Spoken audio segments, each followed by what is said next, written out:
It's surprising to have to explain the rudiments of our legal system to opposing counsel, but I am not suing anyone. My client is suing because his brother, a soldier, was killed by a military hospital. By the way, there are no pools being heated here. I don't have one. And as for my client, he should be so lucky to have a house, let alone a pool, although I'm sure he'd prefer to have his brother. Private Richard Canfield was in the Fort Wayne Military Hospital getting basic follow-up treatment for wounds sustained in Iraq, wounds he was healing from nicely.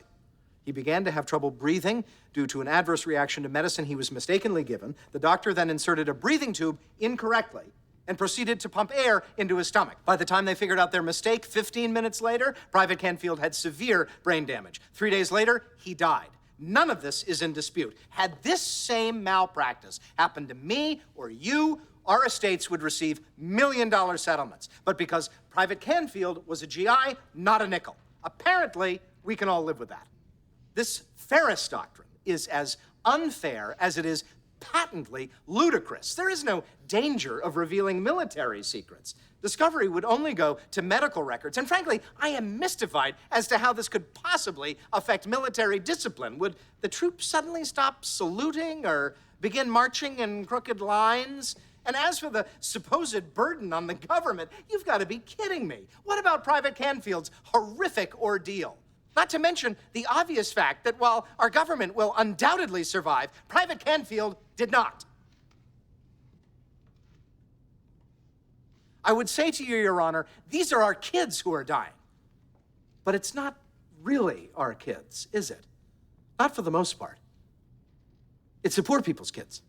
And the dirty little secret, some might say windfall, of our record poverty and disparity of wealth is that we've got plenty of poor people with kids to fight our wars. I'm sorry, but I'm offended by that. Are you? Really? How about a Republican presidential candidate who opposes educational benefits for GIs so as not to encourage troops to leave the military? Keep their options limited. Does that offend you?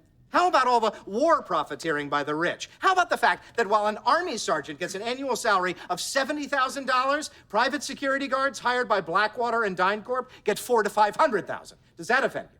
All kinds of wonderful, lucrative deals can happen in war, but for the GIs, we've got the Feres Doctrine, which means when a GI is killed by hospital negligence or even deliberately by a doctor, not a nickel. How can this not shock our national conscience? The media gives it little, if any, shrift. Mr. Mathis clearly doesn't care. And me, hell, I even placed a bet on the case.